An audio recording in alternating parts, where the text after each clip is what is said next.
It's not, I'm Slovene, you know, like, if you're for a small, shitty nation like Slovenia, it's normal to speak English, but big India, no thanks, you know.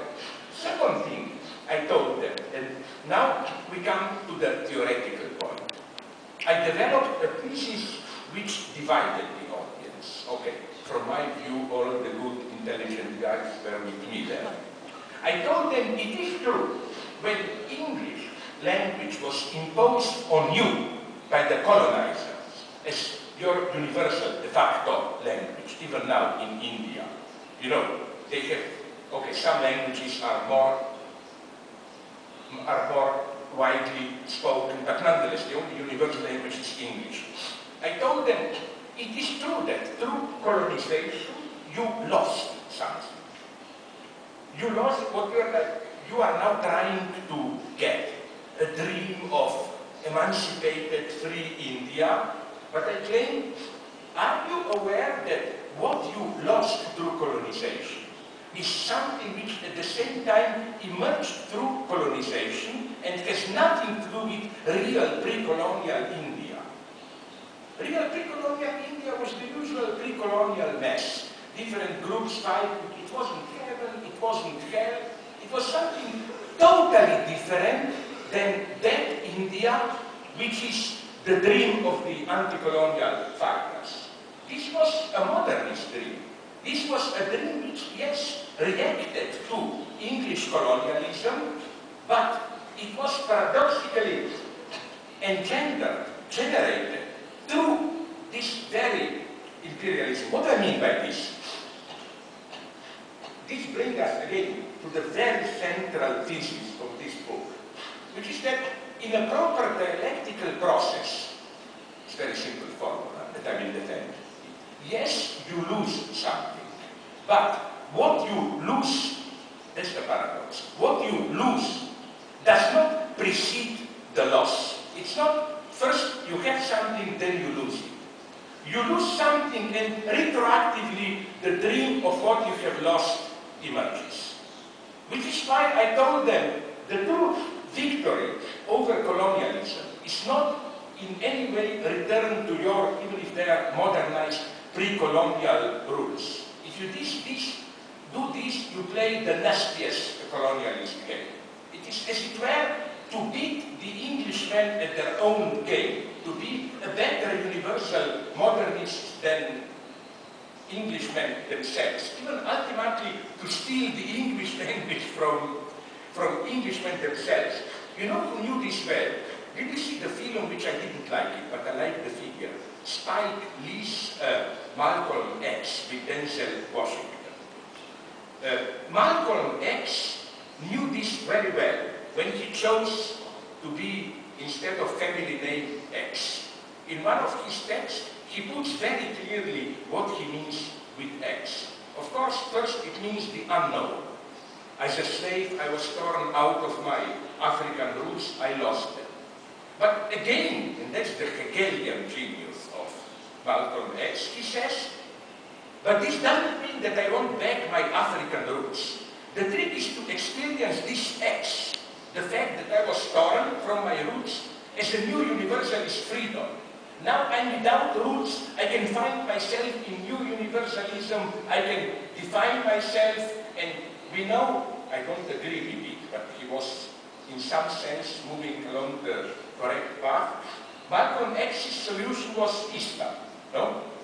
He saw in Islam the content of this X, in the sense of a universalist religion, where all believers are equal, and so on and so on. So this lesson is, I think, basic. And so as people know, since I cannot do without a really dirty, obscene joke, so now you will get it. When I was on the West Bank, Palestina, in Ramallah, I met there some even Christian Palestinians. You know, it's typical how our media mostly are silent about this, that I think 20% of Palestinians are not Muslims, are Christians. And we prefer to paint them as some stupid Islamist fundamentalists. No, they are also extremely enlightened and so on there. You know that in Ramallah I saw gay clubs and so on. I mean, my God, sexually, Ramallah at least is more emancipated than Israel itself, than Tel Aviv. Okay, and a Christian Palestinian told me this wonderful joke. I warn you, it's not for the soft-hearted, but it's very gentle. That it concerns Jesus Christ in the last evening of his life. You know, he was praying in his tent, and all the apostles around him, they knew, God knows everything. You see, the next day, Jesus Christ will be arrested and crucified. So apostles meet and say, oh my God, our Lord did so much for all us, humanity, but he didn't have any fun in his life. Doesn't he deserve a little bit of pleasure, at least in his last night?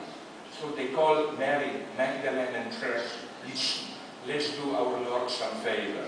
Go to his tent and seduce him so that at least he will have some pleasure before his death. Of course, Mary Magdalene, being who she is, said, ooh, with pleasure, of course. She went in, apostles listen. 5 minutes later, she runs out of the tent, totally pale, with a terrified cry. And they asked her, what went wrong?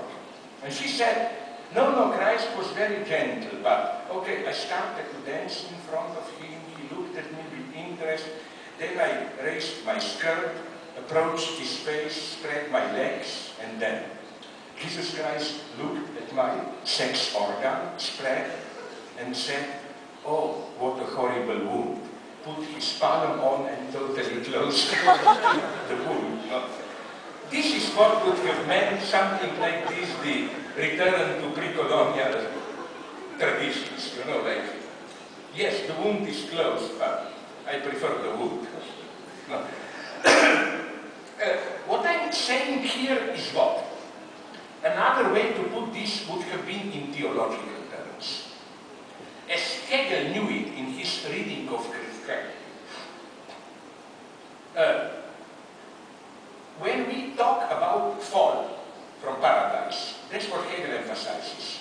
Very radical, simple, clear reading. Before fall, there is no heaven. We don't fall from paradise. Before fall, Hegel says paradise is simply stupid animal kingdom. Through the fall, the dimension from which we fall, goodness and so on, is created. The fall itself, you see the same mechanism, creates what we fell from. And I will give you here an example that I used in some of my books, which is, I admit it, an extreme example of how, even in the most anti-feminist texts, you can see this, if you read them closely, this message of how the very agent of the fall is at the same time the agent of liberation. I wonder if it was reported in your media in 2006 in Australia, a scandal happened. Sheikh Tajuddin al-Hilali, the senior Muslim cleric in Australia, caused a scandal. What happened was that a group of Muslim men had been jailed for gang raping a woman, a young woman who was alone on the street. And this cleric, he put all the blame on the woman herself. Here it was his reasoning. It's very tasteless. If you take uncovered meat and place it outside on the street, and dogs come and eat it, whose fault is it? The dogs or the uncovered meat? The uncovered meat is the problem. You see the vulgar logic, you know, like, why did the woman walk there alone, like uncovered meat? Okay, you will say, the worst anti-feminism. But again, isn't it obviously, just look at it closely, think what happens. Don't you notice something strange in it? That only the woman is treated as ethical agent. That's why she is to blame. We men are equated with dogs. I see a woman, I'm not to blame because I'm totally idiot.